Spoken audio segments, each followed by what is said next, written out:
Hello, welcome to Nintendo Nostalgia, episode 21. I'm your host, Jacob Rush, and I am with my co-host, Ryan Back, and we are back, and we are playing with power. Ryan, buddy, how's it going? Another week with the Switch. You've been gaming a lot. What's going on, man? Hey, I finally unlocked my playtime for Zelda. I am at 65 hours. 65 hours. Wow, that is a lot. Get a life. Okay. Because I am not that much, so... This is a guy who's like 55, cool. 60 hours. Oh, you hear that? You hear that voice in the distance, Ryan? Everyone, you know who that is? That is Mr. Mark from Warp Whistle Podcast. How is it going, buddy? It's going very well. Very, very excited to be here. Yeah, welcome to the show. We are so happy to have you on as a guest. Thank you. Been a long time coming. I've been excited. We scheduled this a while ago, and it was just like, the countdown kind of thing. And I knew I'd have the Switch, and then I'd be on here. So it was like that, like looking forward to this show because I knew everything that was coming before it, and it was just all kind of good stuff. That's great. We've been excited to have you on because, like you said, we've known for a while, and I actually discovered you because you were a guest on Bobby's show. Nice. If we ran Nintendo, I think it was an episode, possibly. I discovered you. I've been on several of Bobby's shows, so it's hard to keep track. I can't get the guy to get me on. I don't understand what the deal is. He set this show up. I guess maybe it's a test ground, and he doesn't like what he hears, so he won't ask me on. I don't believe that for a second.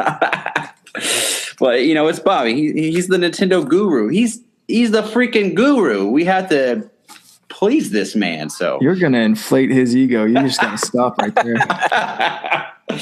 Don't worry. Next time I talk to him, I'll take him down a couple of pegs because you're just building him up way too much. Fair enough. Bobby's great. Bobby's awesome. His shows are both fantastic, and it's great. This like community that. That's kind of built up, So we just had our 2-year anniversary with the Warp Whistle Life of Gaming podcast. You guys had James on. Mm-hmm. Was that 2 episodes ago, something like that? Yes. 2 episodes. And they just celebrated their 2-year anniversary. Bobby's been going for around the same time. You guys have started off. There's all the Day Space podcasts, and we're all this kind of this community that all kind of talks and hangs out and goes on each other's shows and all that kind of stuff. So it's so much fun doing these kind of spots and that kind of stuff and just getting to know everyone. So this is awesome. It is great. We had Kevin on from Play Some Video Games podcast too last week. He and it, like you said, it's just so cool because like every podcast that I've heard, I found out from another. So really, the guys who really got me into podcasting, I'd say more than anything, is the Nintendo dads, and that's basically where I heard about Bobby because he was a guest on there, and I actually heard Sean there too. And so when they announced that they had their own new podcast, I was like, I gotta look. I remember looking it up at work. Like, I gotta find these guys, and I was hearing it, loved it, and I slowly have built on and. Like you said, we've all just met each other. It's awesome. It's really I was telling my wife just this past week, because as you know, we were messaging last Wednesday with just some stuff that, going on in my wife and I's life. Mm-hmm. And I said, I can't believe how many people who I don't even know in person, reached out to me because even though it's been 2 years, people in my life who's been in my life since that event. They were there through it all, but I just met these guys online, and I had so many people just message me privately and just say they were thinking about me and praying for me, and it meant a lot, and I just felt the love, and you can tell everyone's pretty good dudes in the group. I've thought about this kind of stuff before, and it's funny,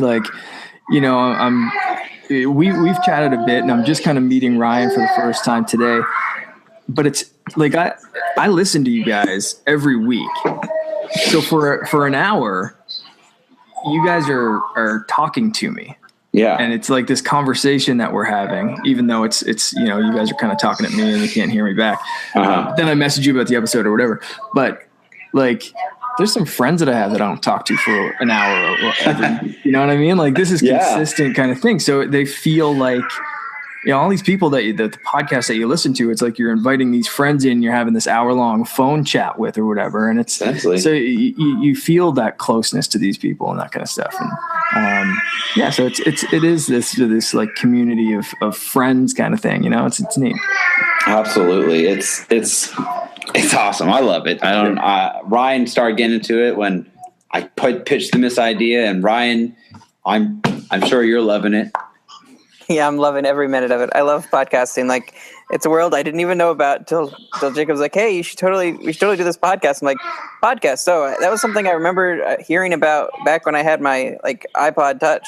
It was brand new. Like, I knew that was a thing, but I didn't know it was a thing. So I started listening, and I've been hooked ever since. Yeah, it gets addictive. I guess if there is a guest, like I'll be a guest on anyone's show. But I guess if there's a show that I actually really want to be a guest on would be the Nintendo Dads, because just like I said, they kind of got me into all this, and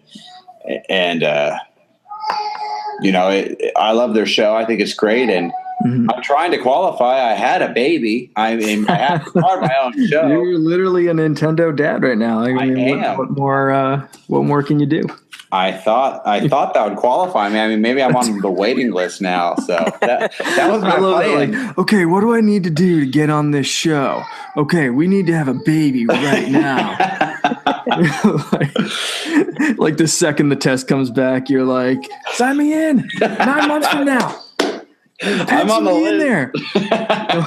You're calling up Justin. You're like, man, she's in labor. Can I be on this weekend? I got photos to prove it. Yeah, I got video. That's not how it works, man. That is not how it works. Go watch the birth of your child. Stop trying to call me on Skype. This is weird. Oh, maybe one day we all can hope and dream, right? Yeah. To be on the Nintendo All-Star Dad show and Bobby's, of course. But well, guys, let's go ahead and get started on the stuff. Ryan, this past week, we had a shocking thing happen to us. I got home from work on Friday, and I had a box just sitting on the front porch, and it actually said, had the UPS sticker on it, said to Nintendo Nostalgia, and I was like, what the? I didn't order anything, and I didn't order anything under the name Nintendo Nostalgia. And I was like, Ryan sent it to him, see if he knew. And he's like, what? No, I opened it up, and we got. They didn't put their name on the package, so I think they wanted to stay silent. But we got a fan mail and a fan gift. We actually got this. You guys can't see it, but we got someone sent Ryan and I a Mario Gold amiibo, which I don't think Ryan. I know I don't have.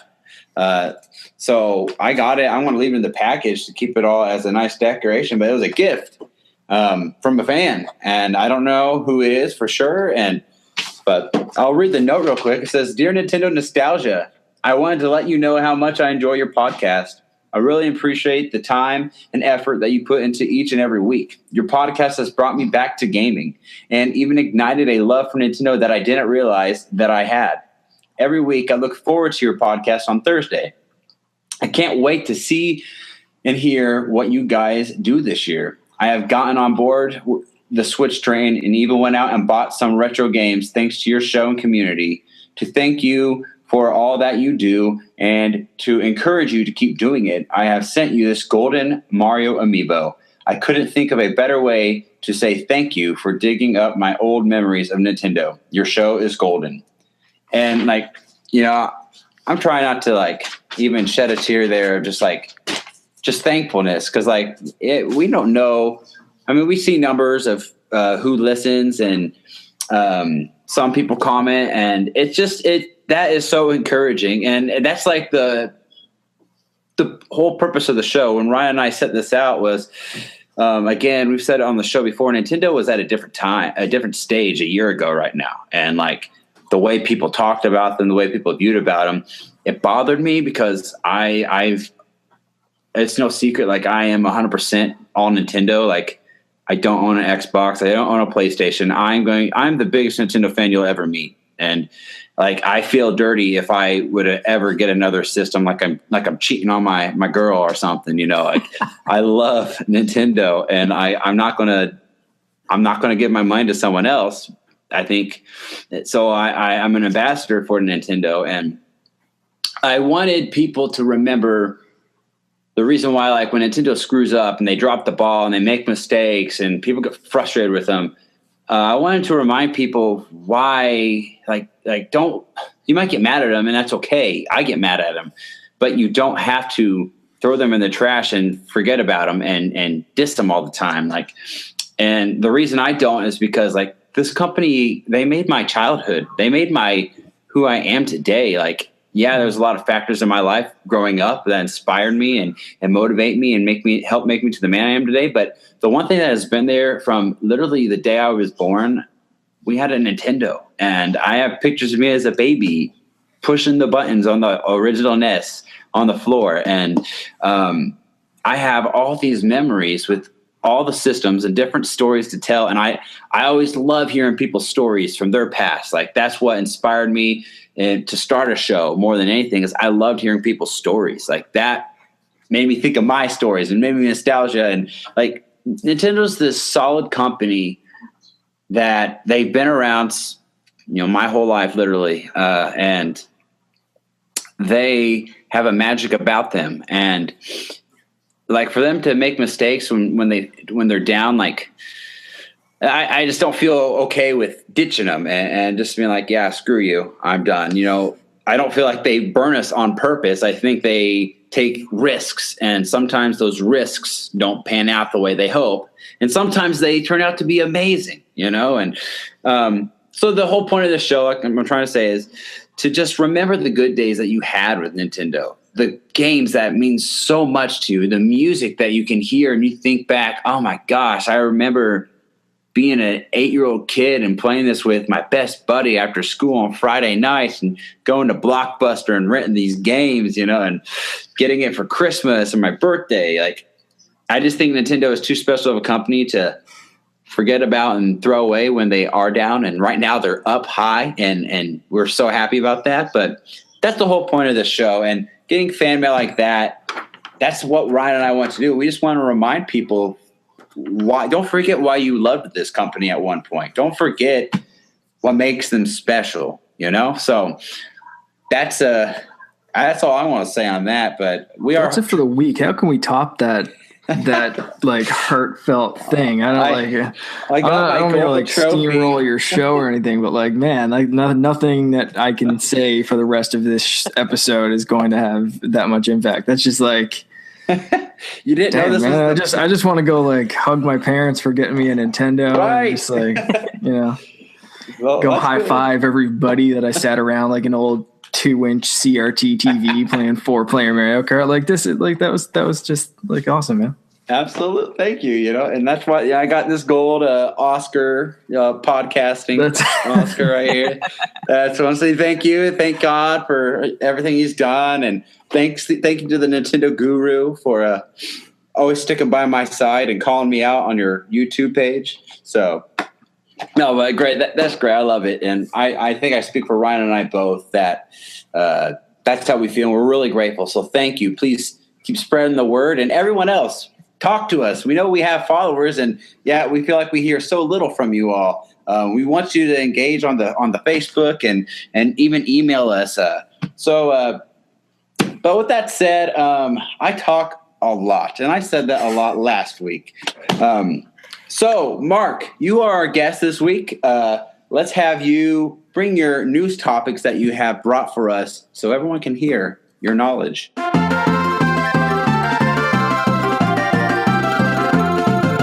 Okay, well, I have a couple of exciting bits of news, I guess, that got me excited this week, or actually just the last couple of days, really. So one was a little tease. This was shared around a lot yesterday, so it's from South Park's Twitter account, and it's just a picture of Cartman freezing himself. Actually, it was a GIF of Cartman being all frozen in the snow. So I don't know if you guys watched South Park, but a couple years ago, Cartman froze himself to wait for the Wii's release, And so this one, it just said Nintendo, I'm coming, Nintendo, hashtag Blizzard 2017. So people were wondering if that means there's another episode where Cartman's going to freeze himself waiting for the Switch or something like that. Now, I don't really buy into that because South Park is like made within the week that it's released. It's one of the fastest produced cartoon shows in the world. And that allows them to stay very, very topical. So if they were going to do an episode where Cartman freezes himself for the Switch, it would have been done weeks ago, or if not months ago. So the timing of that one doesn't work out. So maybe it's the NES Mini. Yeah, maybe he's trying to go back in time to get a NES Mini before they're all gone or something. Maybe they're trying to tell us that Blizzard is going to be bringing Overwatch to the Switch. Maybe. Well, I'm thinking it's Fractured But Whole. The new South Park game. I'm thinking I'm hoping anyway that's just a hint that game is going to make its way to the Switch. And who knows, maybe it'll be a bundle with both games. So yeah, I don't think there's been an official announcement as of today, but we'll wait and see. But that was just kind of a fun little tease. I know my brother was very excited about the possibilities of that news. He's a bigger South Park fan than I am, but more big third party, big name Switch games, the better. So if it's a Fractured But Whole announcement or tease, I'm happy about that. The other thing that I was happy about in the news is Nintendo released a making of documentary of sorts for Breath of the Wild on YouTube. So this is a 3-part documentary. It's 10-minute little bite-sized episodes, I guess. So makes out to like a half-hour full documentary.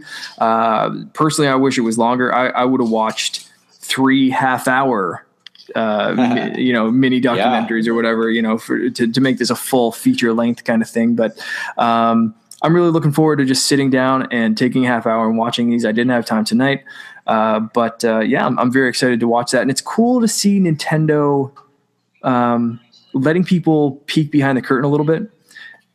Nintendo's a very reserved and very secretive company, as I'm sure anyone that's listening to this show will know, and I'm sure you guys know all too well.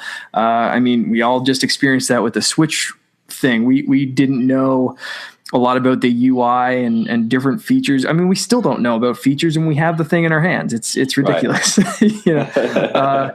If you could tell me when voice chat's coming, like I'll give you money.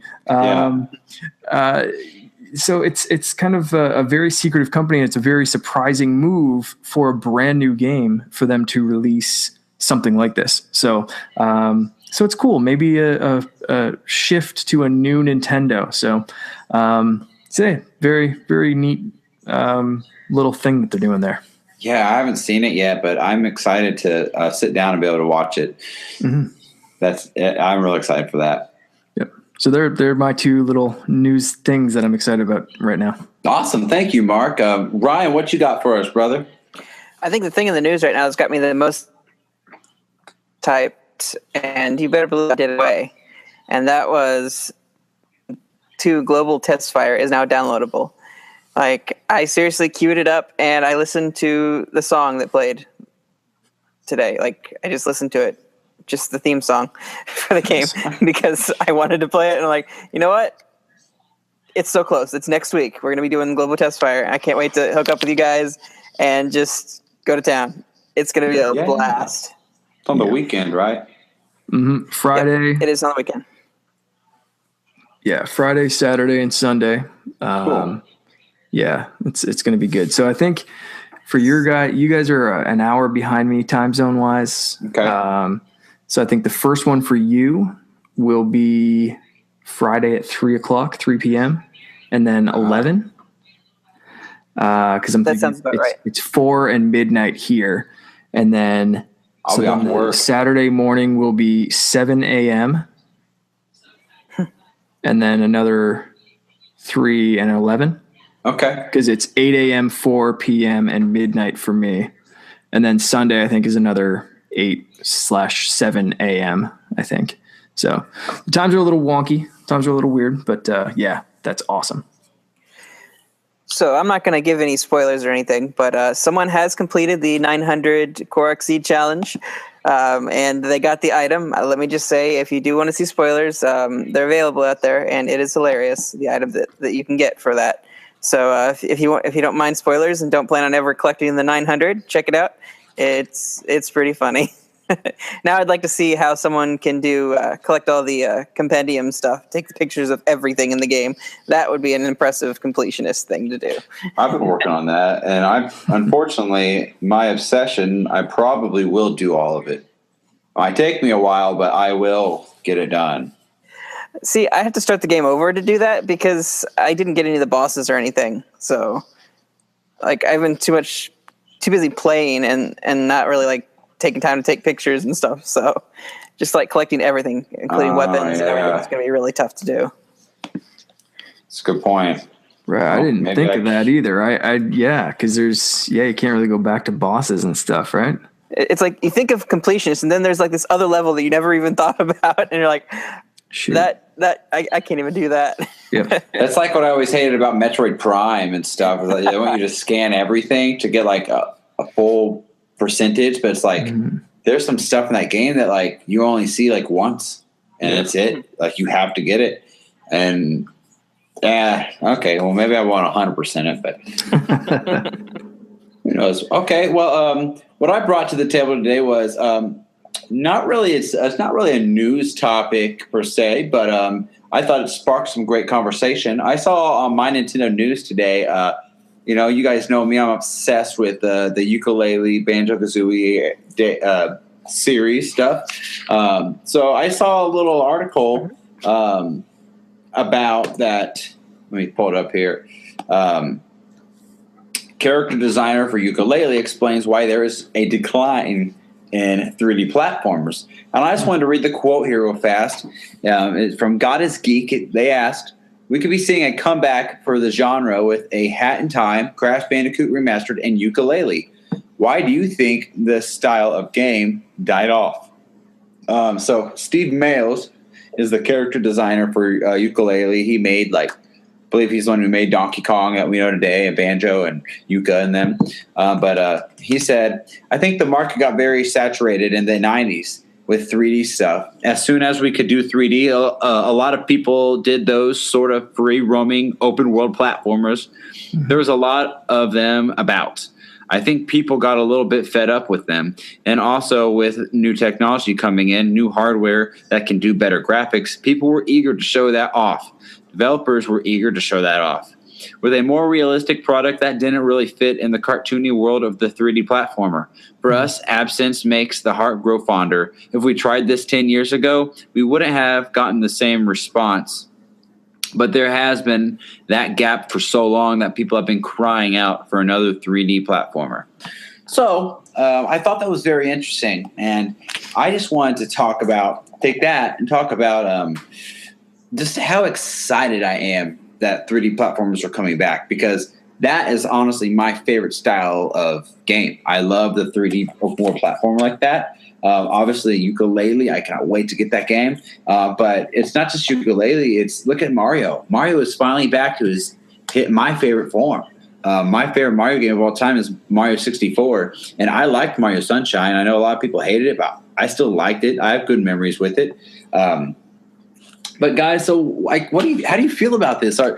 Do you want to see a lot more 3D platformers on the Switch, like regularly, like we had back in the 64 days? Or do you think maybe you just get one every couple of years so it doesn't get oversaturated? Because I do agree that, once one good thing comes out, then everyone and their grandma wants to try to mimic that, and which sucks. But, I mean, that's kind of how open world games are and shooters. You get one awesome peak of the line game, then everyone's like putting this out. And they're all like dissimilar. But Ryan, what do you think? I'm all for it. Like seeing some older things like Gex come back, like that style with that tongue-in-cheek humor, and seeing I've seen some rise of Crash Bandicoot coming back, and they say there's some possibility that it's not going to be a PlayStation exclusive, that might come over into some other consoles. So I'd like to see that on the Switch. And just like these platformers that you played, maybe even if like you had this gap where you didn't play Nintendo, like there was some of these games that are going to be coming into the forefront here that are platformers again. Now I haven't played Skylanders personally, but I know that Skylanders comes from Spyro. So, and that was kind of a sort of platformer, a little different mechanic than just you're like running and jumping on platforms. You had some flying mechanics and some things, but like that's kind of always been in the background. Like Spyro's always been around in the form of Skylanders, but to see like even that come to life, see Mario come to life. I don't see a platformer coming to life for Sonic, a 3D platformer.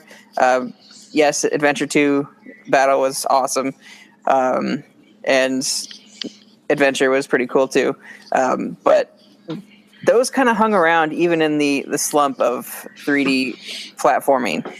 And I think now is a ripe time to see those come back. Now, are there any particular series that you would like to see besides, the Banjo and Mario? Is there anything that you can think of that you maybe played with friends or anything like that? For me, I really would love to see. I like to see Nintendo take some characters that they never did a 3D open world platformer game like that. Like I would love to see a Kirby game like that. I always was I was hoping Crystal Shards back in the day would be that, and it wasn't. I think that would be cool. I would love to. I mean, you could even see a Yoshi game like that. You run around as Yoshi, and it's a 3D open world game like that. That'd be great. But Mario and Ukulele, that's awesome. I mean, that, to be honest, that's all I need. I would love to see Donkey Kong go back to that style too. We had Donkey Kong 64. I think give it to the right team and they could do a phenomenal job with it. But Mark, what are your thoughts on all this?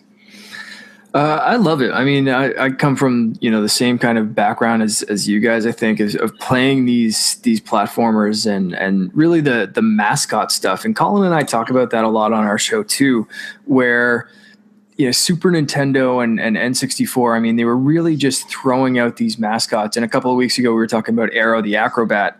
And that was, that never made the transition to 3D. But, I think Ryan, to your point, Sonic, you said probably won't have another 3D game. And I think that's fine because Sonic Mania looks fantastic. And now you're getting these developers who grew up on this stuff and have this hunger for nostalgia that are now making these games better than the people that make these games. Yeah. So the guy that's making Sonic Mania made those HD remakes. And like I played Sonic 1 and 2 on my Apple TV with a controller, and it just felt so good and it looked fantastic and the art was all redone, but fit well on an HD big TV, but still looked similar enough that it kind of tricked my brain into saying, yeah, this is the exact same game that I played back in the day. And I think they can have fun with both 2D and 3D platformers with these mascots. So I'd love to see some of the old ones come back, but I'm really excited for things like Snake Pass and Ukulele and this kind of next generation of the platform characters. And that was great about the N64 is you got things like Buck Bumble and what was there was like a robot. I know what you're talking about. He's on a wheel, right? Yeah.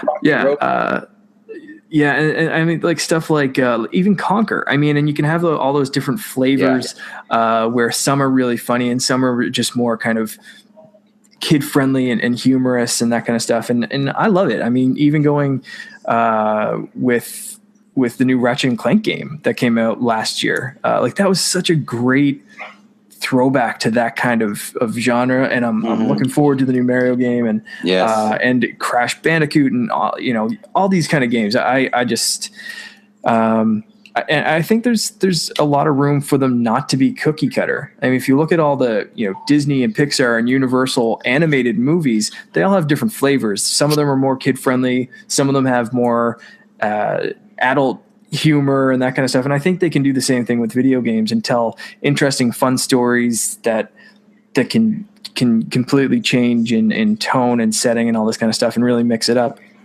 Unlike generic spaceman shooter bro number 2 or number 5 or right.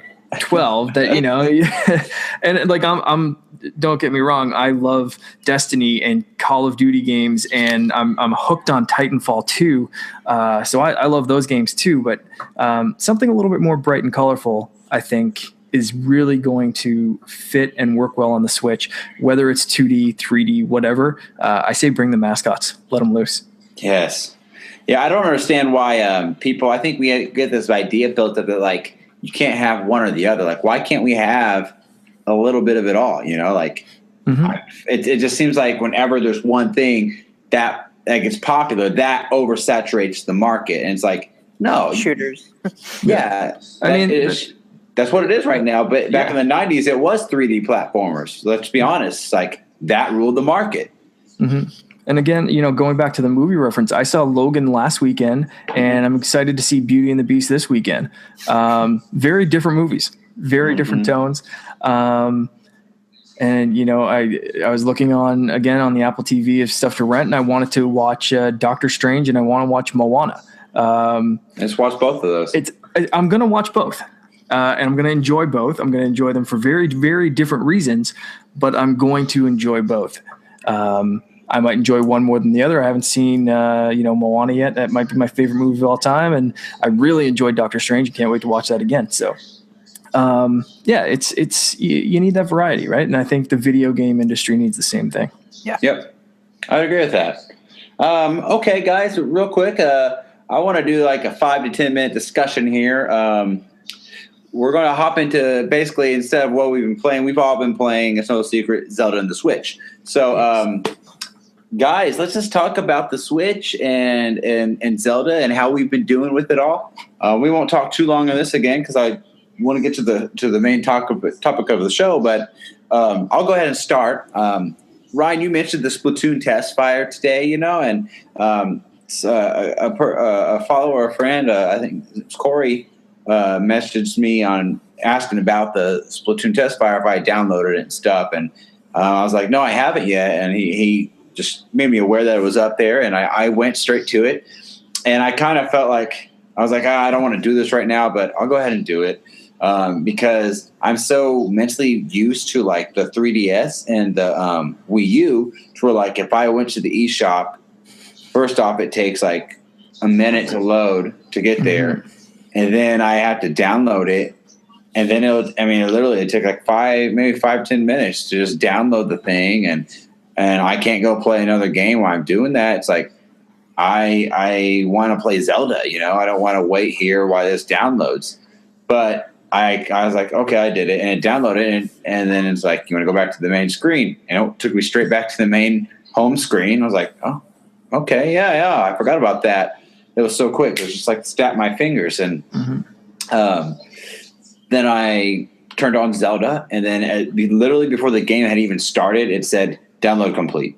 It just told me in the corner, and I was like, wow, like this is like I'm just so impressed with the hardware of the Switch. Like I know it's missing some things, and it's going to get updates, and this stuff's coming down the road, but this is so cool how fast it is, how smooth it is, how great it works, and I'm happy with it still. I mean, I've had a couple of issues with it, but in general, I'm happy with it. The Switch is a system. You guys experiencing any issues with your Switches at all, or still in general pretty good? I've been okay. I did have a little bit more of controller lag. I was sitting sideways on a bed, so I wasn't exactly facing the Switch, and it was kind of behind the TV. When I was playing in TV mode, so I got a little bit of stuttering, but I just like pulled my hand up and set on my lap and pointed it more towards that, and I had no problem with it.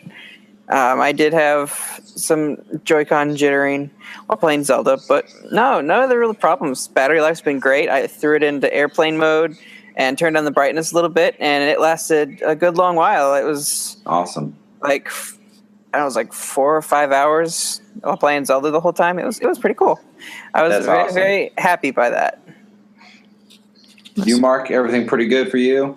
Mine's been working perfectly. Like, knock on wood. My brother's been having a few problems with his, and I experienced the Joy-Con issues firsthand, and his is bad. I think he actually said he was contacting Nintendo support yesterday and trying to get an exchange or something, because he actually went out and bought new Joy-Con just to test them out, and they work perfectly. So it's definitely an issue with his. And today he said his system froze up. It wouldn't let him turn it off or press the home button or anything like that. So he had to do a hard reset of the system or a hard reboot or something like that. So I'm really hoping he starts having better luck with his. But for mine, it's been flawless. It's been fantastic. The battery life I'm impressed with. I think teaming with NVIDIA on everything and learning what they learned with their tablets and their gaming stuff. I think that was brilliant on Nintendo's part, because there's so much, just what you're talking about, of the snappiness, of the responsiveness, of that very tablet app store style feel. There are things missing. I mean, 3DS and Wii U can remember your credit card information, make it easier for me to buy some stuff. Right now it can't. You have to enter your information every single time on the Switch.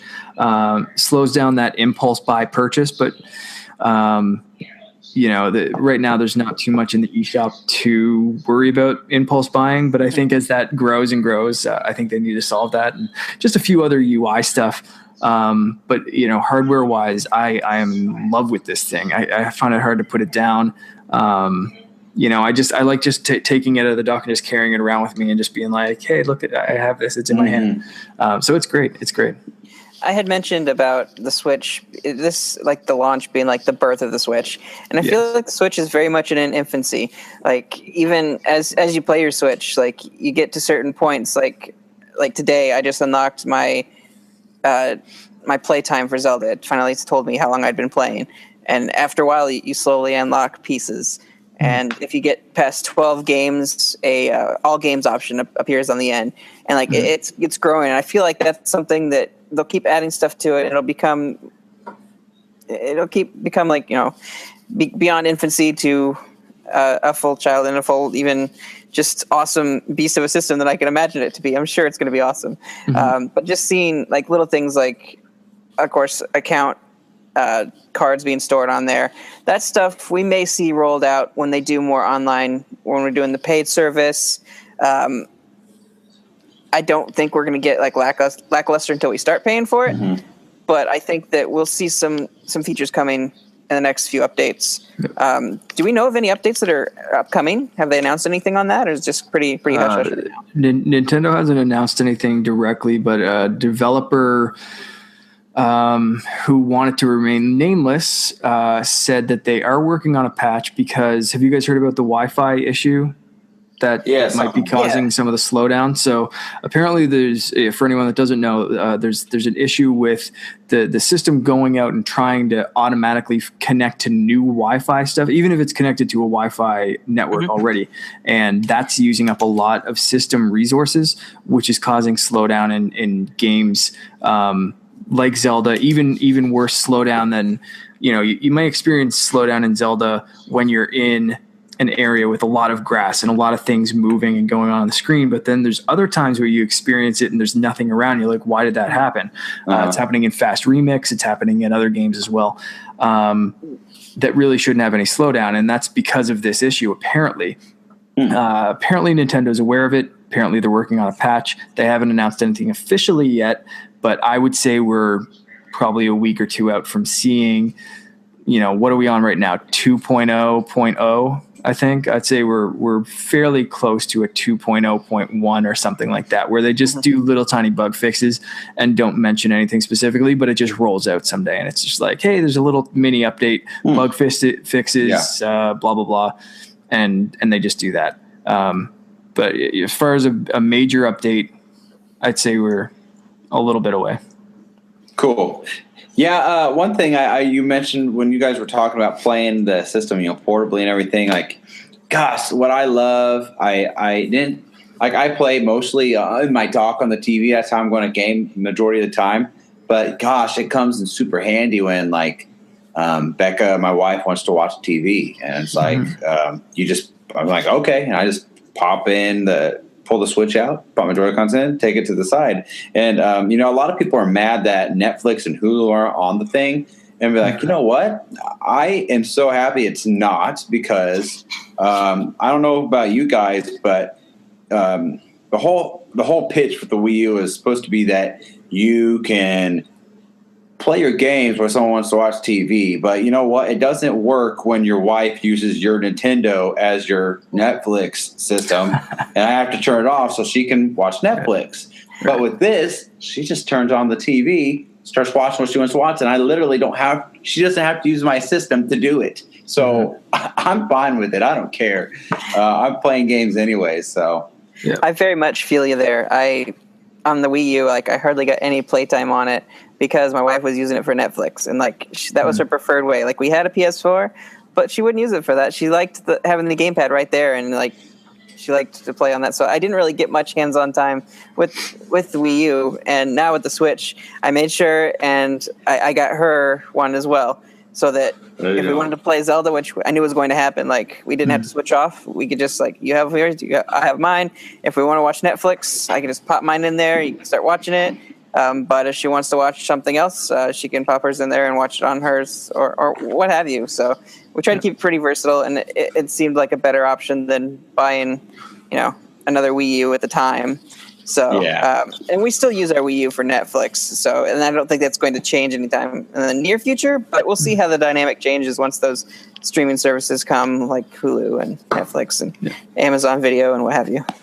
I think those services are going to be really great to push the tablet style of this thing. My iPad's definitely getting a little old, getting a little sluggy. And my phone is just a little too small. I think maybe if I got an iPhone Plus model or something, it might be good. But I find that the Switch, even without the Joy-Con, just as a tablet, is such a great size that I think it would be really, really attractive as I'm going to bed. I don't want to play something because that's a little bit too active. Maybe I'll watch a couple of the YouTube videos. Maybe I'll watch something short on Netflix. And I think that's where it's really going to shine. Every device. I'm fairly certain you can buy toasters that play Netflix at this point. So who needs another Netflix machine? But when you think that it has a capacitive, nice, multi-touch, big, bright display that's 720p, it's a nice form factor, it's a good size. I think that's really where, personally, I think I would watch a lot of YouTube, a lot of Netflix, just on that tablet mode. It's not going to replace my Apple TV, PS4, or anything like that for those services on the big screen TV. But I could really picture myself using it that way. Very cool. And one last thought on this is Colin, Mark, I wanted to say what I have enjoyed most about your show recently is that Colin is just into the Switch. He went from this thing is garbage, I'm not buying it, to he got it before you, and he's loving it, and I'm laughing at myself. I'm like, oh, I talk to myself when I listen to the show. I'm like, whatever, dude. You're going to get that thing. It's not as bad as you're saying, and he's loving it, and that's how I know Nintendo's doing things right. That when people like Colin, who, not that he hates Nintendo or anything, but he's more strict with them, And I have Kyle Martin, the guy who does our artwork, and he's been a guest on the show. He's the same way. I mean, he will rub Nintendo through the dirt when they screw things up. He's a big PlayStation gamer, but ultimately he wants to see them succeed.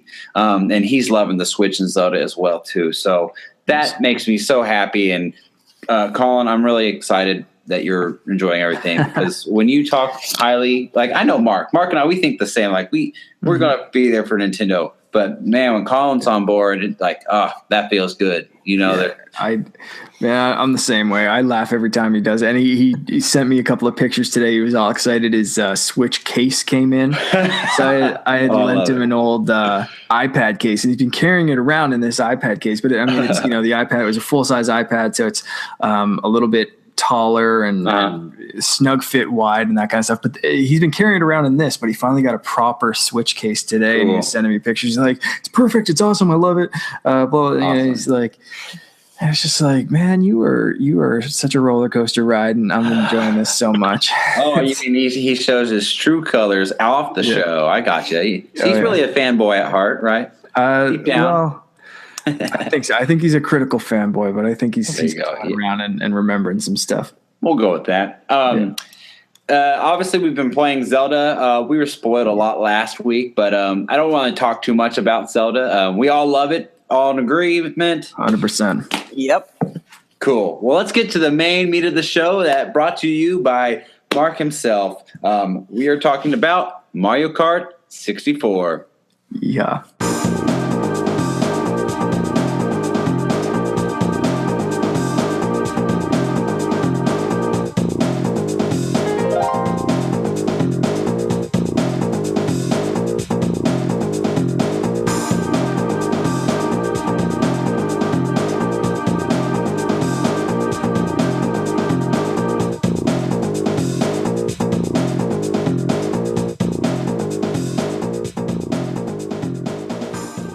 All right, everybody. This game, we were doing our Zelda coverage when this game hit its 20-year-old birthday. So we didn't talk about it then, but I want to talk about it now. You're starting to see some Mario Kart 8 stuff, so it seems even extra appropriate. But Mario Kart 8 turned 20 this year, guys. 20 years old. Oh, my God. Mario Kart 64. So good. February 10th, right? February 10th, 1997 in the Americas. It did release a little bit earlier in Japan in 1996, but for their holiday season, but we got it in February of 97. And wow, I don't believe that it's been this long because dude, I remember opening the box and pulling the cartridge out. Like I remember this Christmas morning like it just happened. I can picture it in my head right now. Oh my gosh, unwrapping it under the tree. So I want to talk about our first experiences and our first memories with it. Obviously, I really actually want to say my first experience with it was I was in elementary school at the time. So we were on a school field trip to the Indianapolis Children's Museum, downtown Indianapolis. And I remember they had the Nintendo 64 like set up in all these little like glass, they're kind of like little cell payphone booths back in the day. Like you could sit down and they were underneath, and you could have TVs there, and you could play Mario Kart. They had Mario Kart up, and they probably had some other games, but I remember specifically playing Mario Kart 64, and I think I was Bowser on Rainbow Road. That's who I was, and I just remember testing it out, and I loved it. It was so cool because I didn't have a 64, but my best friend Traven had a Nintendo 64, and that's the only experience I ever had with it at the time. I just remember I didn't want to do anything else in the field trip but play the Nintendo 64 at the museum. So that was my first experience with it. But then later on, that same year, we got Mario Kart 64 for Christmas when we got our 64. And oh boy, I'm pretty sure that was the very first game that we ever played in my 64. We popped it in. I remember hooking it up to the TV upstairs Christmas morning. And my brothers and I, my little sister, I have 3 older brothers and 1 younger sister. So someone had to sit out. It was probably my little sister at the time. But we all... Give her the Super Nintendo controller so she's controlling the Yeah, I swear you're playing. You're controlling all the shells. Don't worry about it. Yeah. See that penguin on the ice there? That's you on the island there. That's you. I remember specifically playing that level, the ice level with the penguins, and that morning, I think that cup was one of the first ones we did, and gosh, I get goosebumps thinking about it because this game is a special game to me because it's really what kicked off my journey with the 64, which is it is my favorite system of all time. So, guys, what about you? Lay it on me. Like I said, I'm going to sit back and not talk so much. Mark, why don't you have at it? You're our guest. Go ahead. Sure. Actually, well, my experience sounds very similar to yours. Actually, I think we got our N64 the Christmas after, so it was almost a year from when Mario Kart 64 hit. But this was back in the day where you could actually go and rent consoles. I don't know if you guys did that there, but back here, we could actually go, and there were a couple of game stores or video stores, like video rental places that you could also go and rent game consoles. So we did this. A couple of friends of ours did it, and we tried to get someone's parents convinced to rent an N64 every couple of weeks. So every few weeks until people started buying them. So I'd say my first experience with Mario Kart, I can't exactly remember what the first one was, but I remember playing it at friends' houses. I remember playing it, I think, at McDonald's. They had like play places that you could go and play the N64. And I remember Wave Race and Mario Kart. But we got our N64 at probably the same Christmas, actually. And we got Mario Kart and Star Wars with it. Star Wars, okay. Yes, they were the two games, and Mario Kart was played way more. Not only because it was multiplayer, and then that saved Colin and I from fighting over who was going to play, but just because it was so good.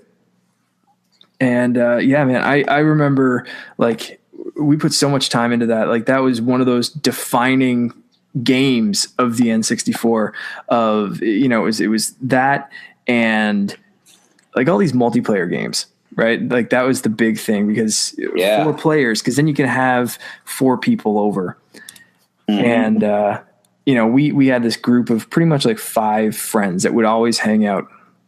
So it was like loser hands off the controller to the next person. So it was always like Smash Brothers, GoldenEye, Mario Kart, Mortal Kombat 4, like all this, but Mario Kart was one that we always went back to. And it was just so much fun and racing and battle mode. But battle mode was like, for me, that was like the sweet spot. And I don't think they've hit that since. They've done the racing and they've gotten better and better and better at racing. But when I think Mario Kart battle mode, and even for Mario Kart 8 Deluxe, I'm like, just bring me the N64 stages. And they showed all those stages this week, what they're bringing out. And there's no Mario 64. There's no Mario Kart 64 stages. It's like, oh, here's the original stage from Super Nintendo. Here's this. And it's like, come on, guys. Just are they going to do a DLC pack with N64? I don't know. It's such a pain. Maybe they're saving it for Mario Kart 9. Yeah, maybe. But yeah, I mean, that's like my memories, my early memories is that kind of stuff, just sitting around with my friends and playing. Yeah. So my first memories of the game, I think may have been of it with Jacob. I remember like asking, hey, does this game have like any of the levels from Mario Kart? Like, does it have the Boo House that I love so much? And there was a couple other ones I asked, and they told me no, it's all new stuff. I'm like, well, that kind of sucks.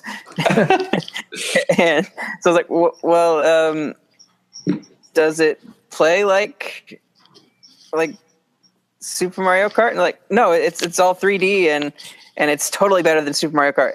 And right when I heard that, and I'm like, no, I'm not going to play this. I'm not going to touch this. I'm going to be against this game forever. Wow, man, harsh. Well, hold on. So what was the turnoff for you? So like, were you like that with every 3D game? Like when you saw Mario 64, No. where you're just like, no, 3 dimensions, I'm not handling. Give me my Yoshi, give me my Super Mario World. Like I'm done. Or was this just like for some reason it was like just this one kart racing was just like, who needs 3 panes or 3 Someone planes? pitted it up against Super Mario Kart, which I loved so much. Okay. And they said it was better in every way. And I'm like, but it doesn't have these levels, and it doesn't have same style, the same feel. And I was like, I don't like it. I'm not gonna like it. So I just decided right there and then I wasn't going to play it. And even like, I have every other Mario game on the Wii eShop except for Super Mario 64. I couldn't bring myself to buy it. Now, I've played this game with friends, but I just couldn't bring myself to buy it because of that stigma that surrounded it ever since that person said, hey, it's totally better than that game. Like, no, it can't be better than that. I'm always going to love Super Mario Kart. do you even remember who said that? Like, or you just don't want to say the name? Like, but like, do you still have some bad blood with that person? Jacob. It was either Jacob or my friend John. Like, those are the only two people that I had Mario Kart with. So probably was John, because I didn't own a Super Nintendo. So actually, it's kind of funny that you say that, Ryan, because my one for Mario 64 is actually quite the opposite, because Traven had the Super Nintendo, and he was my Super Nintendo. That's where I gamed all my Super Nintendo games. Was his house, and he had Super Mario Kart. So, and I remember wanting Mario Kart 64 for the 64, because like that was probably, it was going to be my Mario Kart. You know, like I always associated Super Mario Kart with him. But this one was finally going to be my own. So, like, I was actually excited about it because this is mine, my hands on it. And that's how it was with. So that's so crazy. You know, I had like the exact same kind of experience. Like, I never owned Super Mario Kart. That was a game that I went over my friend's place to play, and that was theirs. And 64 was mine. That was, and it was, so it was oddly similar stories. Wow. I think Ryan, I think I just found a replacement. So you go on another cruise, buddy. You watch out. That's it. That's really cool. Kindred Mario Kart spirits. Absolutely. That's really cool, Mark. I love that. That's cool. So, that's our first experiences with it. But guys, let's actually talk about the game. Okay. I'm going to pull up some stuff here real quick about it. But, Mark, why don't you go ahead and what you love about this game? I mean, clearly you picked it. You love this game so much, but why? What makes you love it so much? Well, like I said, in my little rant at the start there, the racing was great, but the battle mode for me was, I think, was a lot about what the N64 was about in general for me. Whether, like I said, whether it was kicking the crap out of each other in Smash Brothers, shooting each other in the face in GoldenEye, or shooting each other with shells in ridiculous go-karts in Mario Kart 64. That was kind of what it was all about at that age. And I'm 12, 13 years old when this came out, when I got this. So you're right about that time when some of your friends you want to punch in the face and you probably shouldn't. So why not, settle it in Smash, as they say. And we settled a lot of stuff in Kart. So that for me always kind of stuck around and was always that fun kind of thing. But it was always a game, again, new variations of Mario Kart came out and the racing always got better, but I'd always go back for some reason. I don't know. And maybe it was, like you said, it was kind of, this is my Mario Kart. I always went back to 64 anytime I could get it. So even when I got the GameCube, I'd leave the N64 set up. With the Wii, downloaded on Virtual Console, same thing with the Wii U. And it kind of holds a special place for me because when I met my wife, when we first started dating, she actually had a working N64 set up in her room. And I remember seeing that and just being like, this works? Yep. And you're playing Ocarina of Time right now? Yep. You are the coolest chick I've ever met. Like that, done. And she had Mario Kart there. So we'd have like Mario Kart races and she was never huge on battle mode, but I forgave her for that because she has Mario Kart and Ocarina. It's cool. That's very cool. So for me, it was like, the Mario Kart series in general, but 64 was always that kind of like, holy crap, you're cool. I'm going to marry you. So, you know, so it's like so cool, that kind of thing. And it just, anytime I go back and play it and think about it now, it's like those great memories from being a kid, and also those great memories from, you know, getting to know her and talking about that. And she actually, one of her first dates was just after my birthday, and she bought me a little like Mario Kart Pez dispenser thing. So like everything's kind of like ties into this Mario Kart always. So that's just, you know, it's such a great series for me, and Mario Kart 64 really kicked off my love for it, and always kind of seems to come back. Very cool. So out of all the cups, we have the Mushroom Cup. Things were a little bit simpler back in the day. It was one cup, and it was 4 courses per cup, you know. We had Luigi's Raceway, Moo Moo Farm, Koopa Troopa Beach, and Calamari Desert, which I remember that. I remember the desert pretty darn well, because I always try to go through like the train hole there. And did it work on the 64, or did that like come later? Because I know you can go through it eventually, but I don't know if that was a later installment. Honestly, I can't remember. I know that there's a lot of secrets and stuff in that game, and I think any future iteration would have been based off N64. So I'm going to say if something works now, it would have worked back then. Okay. Yeah. Okay.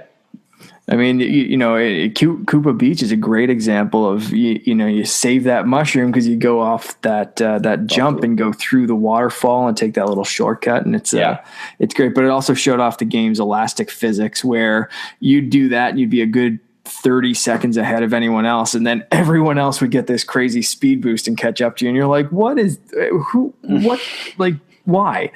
And so you can't have that many mushrooms. What's going on here? And you kind of realize that, you know, that anyone behind first place gets this stupid little speed boost that makes the game so much fun, but also so frustrating. Well, then our next course, we have the Flower Cup. And this one we had Toad's Turnpike. I hated that one. Frappe Snowland, not too bad. Cocoa Mountain, and Mario Raceway. Also fun courses. I really love the snow levels. I really love snow. But that Mario Raceway one, I like that one because it just seemed easier, I guess. It was like a nice way to, like, if it was like a tight matchup with somebody in the points to see who's going to win gold.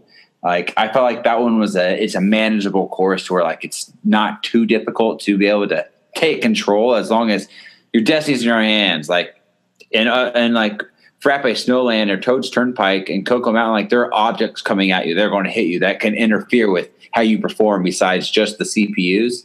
But Mario Raceway, maybe a couple things, but in general, I feel like it was rewarding you for your skill. Yeah. Rather than punishing you for being in the wrong place when a giant chocolate boulder falls on your face. Right. Absolutely. Yeah. So that cup was pretty good, pretty decent. I think it was pretty challenging with the with the 3 courses before the final one, just punishing you to get through it. Then we have the Star Cup. The Star Cup is always supposed to be like the hardest of the hardest. I actually think this one is my favorite cup out of the game, because you had Wario Stadium, which was actually a huge it's a popular one. They brought it back. Sherbert Land, and that's actually difficult because that stupid ice and the penguins. I don't like that level. Royal Raceway was super cool. You know why it was super cool? Because you could go off track and you could go in front of freaking Peach's Castle from Mario 64. It's like, dude, this is what's beyond the hills that you can't climb over in Mario 64, and that just blew me away. I love that. And then Bowser's Castle was so cool. I liked that. And you know, it's funny. Like, I don't know why there's a Thromp or behind bars. I don't know what he did to be put there. So that was kind of random, but it was just really neat to, like.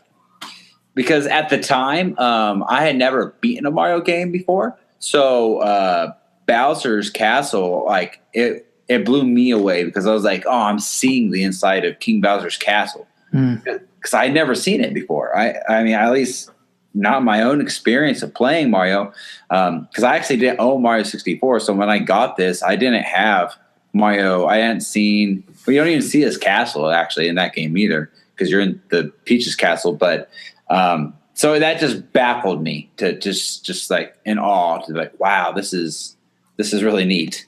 Mm-hmm. And then after all that, you get to unlock the special cup. Oh, bonus stuff here. The special cup was really fun. You had DK Jungles Parkway, Yoshi Valley, Banshee Boardwalk, and Rainbow Road. DK Jungles Parkway was kind of annoying because you always get like plucked with like fruit when you go off the side with the crash. Yoshi's Valley was kind of confusing. They always try to hide it, like where you didn't know who was in first or not, what place you were in. And they had that giant random Yoshi egg out in the middle of nowhere. And then the Banshee Boardwalk, I thought it was fun. Nothing super crazy about it, but that's a stage that I don't think has popped back up. I mean, they've remade most of these stages in other Mario Karts, and I think that one's one that just really was okay. But it's never like, I don't think it's on anyone's list of like, we need to bring this track back. You know, we saw the Yoshi one. We saw even Rainbow Road kind of made an appearance coming back in a shortened and altered version. But yeah, it's weird that as you're listing through all of these, I can think of all of them or most of them being remade for other Mario Kart games, and that one's just, for some reason, not jumping out at me as something anyone's in a rush to replay. Yeah, but besides that one, you mentioned Rainbow Road. Rainbow Road, I just remember like this course is different than everything else in the game because essentially it's Rainbow Road is kind of like a send-off, rewarding you for getting to the end of the game. Essentially, this is the final cup, the whole game. Because it's not hard, really. I mean, you got to avoid a chain chomp, to be honest, every now and then. But in general, it's just more of beautiful because they're showing off the bright colors and all the characters are in neon colors in space, the space sky. It really had beautiful music. It was just kind of a grand way to celebrate this game and your accomplishment of getting here in the first place. Yeah. So lots of wonderful things there. And I'll real quick, the battle stages were Big Donut, Block Fort, which everyone loves, Double Deck, and Skyscraper. I think we all can agree that Block Fort's the best. Yes. But so did you guys have any favorite courses out of all the ones I just mentioned? Like, what was your number one favorite course? Ryan, why don't you talk? Rainbow Road. Rainbow Road, because it's the end of the game. I love any incarnation of Rainbow Road. Like, I don't know what it is. It's just, I mean, they ramped up in difficulty as the series got further and further along, but there's something about it, like just going from like the Super Nintendo game to the N64 game. Like Rainbow Road was like, oh, you can expect to see that one in there, and it's going to be a sight to see. And later on, it became a challenge to drive on it, but. Even then, it had its challenges for what it was. So, definitely Rainbow Road. Mark, how about you? I know you love this game, so you probably love every course. But I'm trying to narrow down a few. I'm thinking I definitely have to agree with Rainbow Road being fantastic. Moo Moo Farm stand out, but just because of the song. The goofiness of that one. But that song just grabs you. I always did love trying to speed run through Koopa Beach and get that perfect run through that little shortcut I mentioned before. And aren't there two shortcuts in that level? Like you can like cut through the water too, right? Yeah. So if you timed it right, you could do a really great run through that stage. So very good stage to test your technical abilities, I guess, and your timing and that kind of stuff. And then Bowser Castle was always so satisfying, making it up that spiral and jumping over the flames and all that kind of stuff. So I think those ones really stand out. And the end in Block Fort was just, I spent hours upon hours in block fort, dropping down on my opponents and shooting shells and spinning around and going up different levels and all that kind of stuff. I remember doing it all, man. Yeah. Doing it all. Yeah. I'd say Bowser Castle is probably my favorite out of the whole game for me. Like you said, there's just something special about racing on that course in Bowser's domain and going up that spiral tower, like you said. Oh, it's satisfying if you can do it just right and don't fall off or hit a wall or anything. Yeah. Really cool stuff. So let's go ahead and compare this to Mario Kart 8, because I was trying to think, what's my favorite Mario Kart? And to be honest, I never really thought about it too much. I always have my favorite installments of things, but I don't really feel like all the Mario Kart games are like drastically different from each other. I mean, they always just improve with technology, but if I had to say which was my favorite, I guess I would have to say this one, because I just have such a keen memory to it. But Ryan, what are some key things that you see with Mario Kart 8? Compare it. Like, did Mario Kart 8 just improve on everything here, or do you think it's left something behind that is a treasure from Mario Kart 64 that I don't have?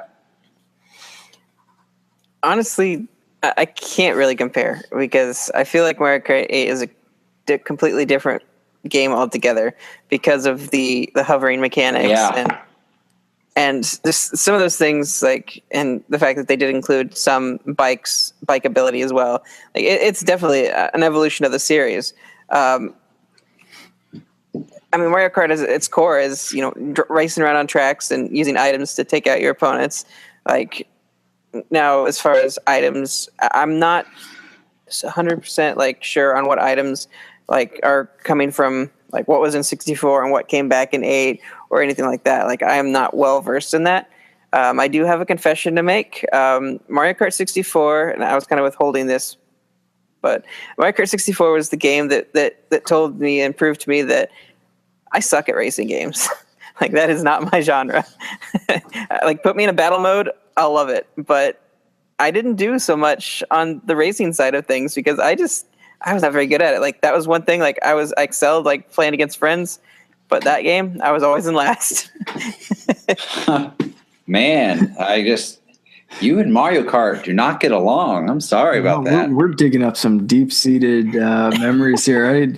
Send us the bill for your, when you need to go talk to a professional about this and just lay on a couch. And it's like, I feel like actually maybe you should just lay on a couch right now and we can just be your therapists here. And it's like, where did the bad cart touch you?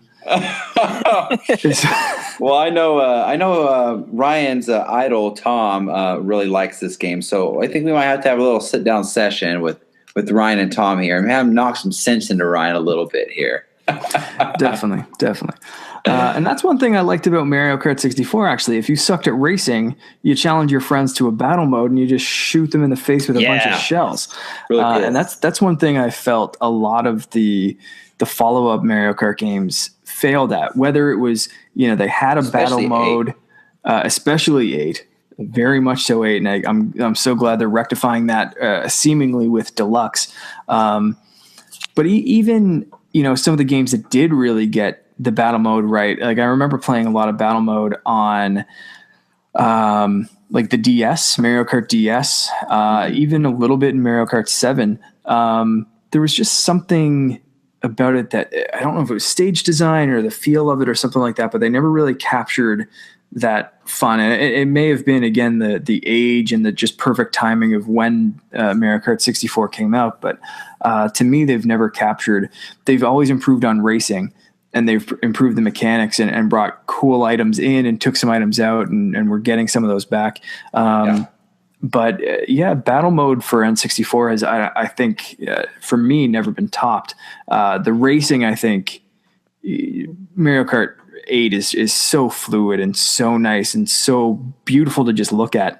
And it's funny with you talking about being able to kind of drive off track and slowly explore things and go up to Peach's castle and drive slowly through Bowser's castle and look at little thwomps and stuff in jail and all these little nooks and crannies. And I remember doing that in 64.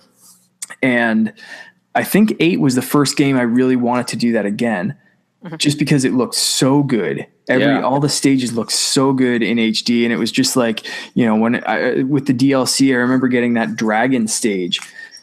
And it's like, that was cool. I just want to get out and just walk through this thing. Just let me out of my cart. Just let me walk around slowly. I don't even care. I'll come in last. Just let me just like meander around through the stage and actually see all this stuff. Cause it was so freaking pretty. And just so well done. And I think the new stages in 8 were a return to form for that kind of stuff. They were, but I do have an issue with 8 because you talk about Peach's Runway basically being redone for it in HD, which was awesome. Well, what I loved about the 64 is that I could go to the Mario 64 castle. They completely blocked it off in Mario Kart 8, though. It's not even there.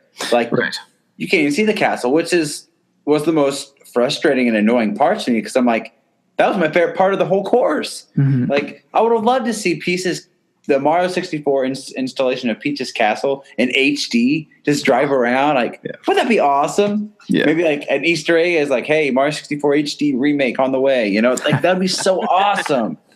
That would be freaking awesome. There's still hope. Hopefully they'll do that. Maybe, but so that's probably my issue with 8, and they're correcting the battle mode stuff with 8, the DLC there. But now, obviously, there's a drastic number of drivers today, and like you guys talked about how there's bikes, and it's not just regular carts anymore. You can change your wheels, you can change the type of vehicle you drive, the weight of the car. Whereas back in this day, it was still pretty darn simple. Like it was, you select a standard cart and you just picked a different character.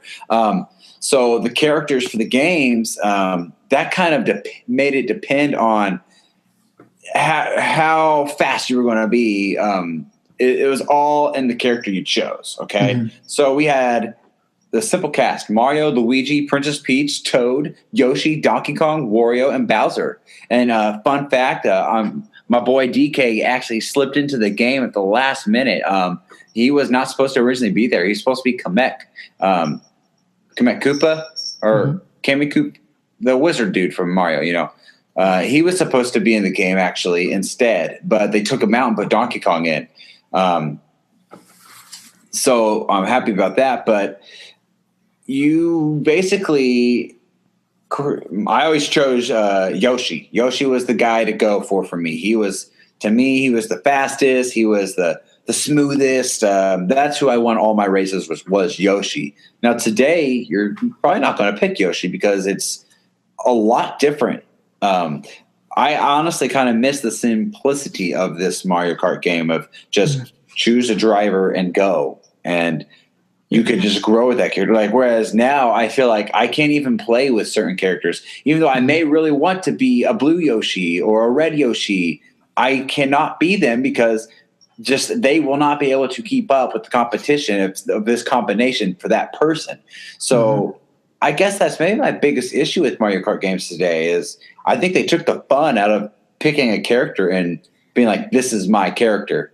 I suppose you could really grind it out and try to be awesome if you were going to be like baby Mario and get first place with him. But I think it lost a touch there. I think they've stepped back with that. And I would say they just go back to regular carts personally for me.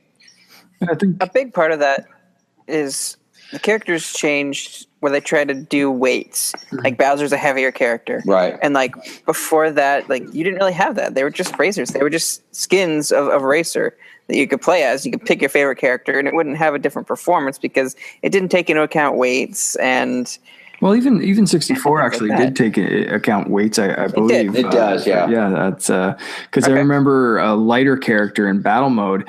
If you got a good start and the person didn't, if you kind of went head to head and played chicken and say you were, one person was Toad and the other was Bowser or Wario, the heavier character would actually knock balloons off if you guys. Yes, I remember that. Head to head. I would always be Bowser. I'd always pick Yoshi, so maybe that's why they always took me out. You just In got battle knocked mode, around. I always was Bowser. Always. Yeah. Okay, That's that a explains very it. good point. All right. Mm-hmm. Yeah, it says right here, lightweight drivers had the highest acceleration and the highest top speed. Additional, only lightweights can use the triple gas acceleration recovery technique, tapping the gas button 3 times and then holding to accelerate more quickly. The single downside to lightweight characters is that they can spin out from contact with heavier characters. Ooh, just don't touch them. Middleweight drivers actually have the slowest acceleration. So characters like Mario and Luigi, slowest acceleration and of all the weight classes, but they have the same top speed as heavyweights. And heavyweights drivers, obviously they are heavier, so they have a slower acceleration than the lightweights, but faster acceleration than the middleweights, and share the same top speed as the middleweights. So, I mean, essentially that's why Toad, Peach, and Yoshi were so OP, because, I mean, essentially if you don't get hit, if you get hit, just don't touch characters and they're going to be right back at it. I mean, they're accelerating immediately. So it almost was useless to pick another character, honestly. Those were the top 3 I always struggled with or had to race to get. Yep. So interesting facts there.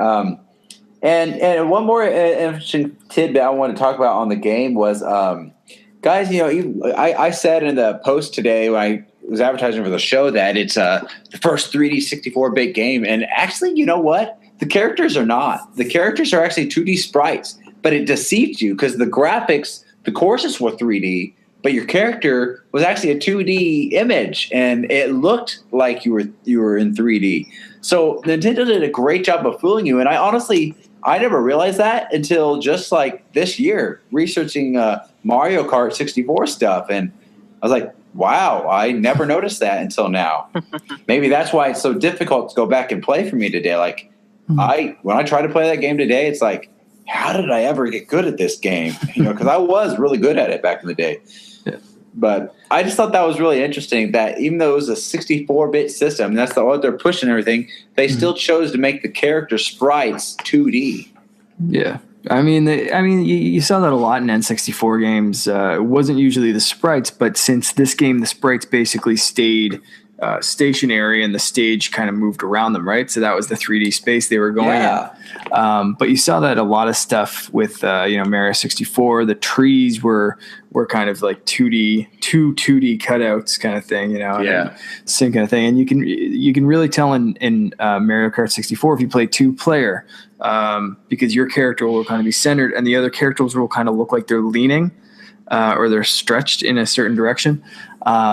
So you can tell that they're kind of just images put on that plane, and you're seeing them from a kind of angled perspective. So it is kind of neat to see how they use the system resources that they were given, and that they were limited to with the N64, and use that to really trick you into thinking you were playing a fully 3D game. Always coming up with something clever. Good old Nintendo. Mark, I think we should probably wrap it up. I know you're an hour ahead of us, so it's really late your place. Inching close to midnight. Yes, inching close to midnight. So thank you for hanging out with us, and I'm so happy we had you on, and I plan on coming back later on this year. We're going to have some special plan for you guys, and you'll hear more about that later on in the year. But Mark, he will be working with us on a small project we're doing, so we're excited about that. But Mark, go ahead and plug yourself. Let everyone know where they can find you. Okay, well, you can listen to the Warp Whistle podcast. You can subscribe to us on iTunes, SoundCloud, Stitcher, YouTube, kind of wherever you find podcasts. New episodes go up every Sunday. You can find us on Twitter, _Warp Whistle. Instagram, we're the same. And you can join our Facebook group. So I know you guys have a great Nintendo nostalgia chat, but if you want a little bit more chat, join us over the Warp Whistle Gaming group. So it's facebook.com/groups/Warp Whistle Gaming. And like I was talking before, it's kind of all a community. So a lot of the same people kind of post in the different groups, and it's great to see conversations kind of go from group to group, and people commenting on one post in one place and another in another. So it's yeah, it's a great little community, and we've just been building up the Facebook group. We've had the podcast, like I said, for 2 years, and the Facebook group is just something very, very recent. So we're trying it out and trying to build it. But yeah, subscribe, let us know what you think, and yeah, we're always happy to hear from people in the group. Awesome. And Mark, why don't you tell everybody where they can also find this game today if they would like to go play it?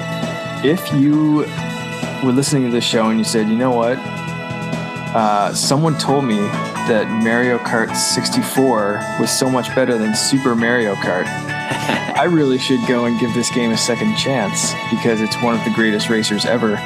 Right. Yeah. I'm not going to name names, but if you find yourself being that person, I mean, you could probably find the carts for sale on eBay or your local game shop, but it's also available on the Wii and the Wii U eShop's Virtual Console, so you can pick it up there and really enjoy yourself. Awesome. And Brian, you know the job, man. Do our due diligence for us. All right. You can listen to us on SoundCloud and iTunes. Check us out on Facebook. We've got a group going. Also, we have a Facebook chat. Join in the conversation. Check out the news articles and have a good time with us. You can also find us on Twitter at Nintendo_NOS. That's at Nintendo_NOS. And if you want to shoot us an email, NintendoNostalgiaIN@gmail.com. Awesome.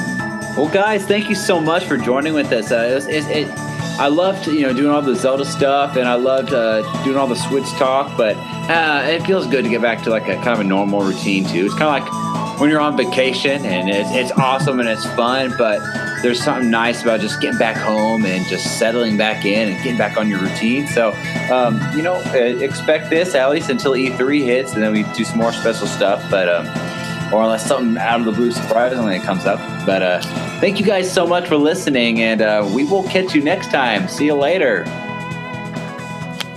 Later.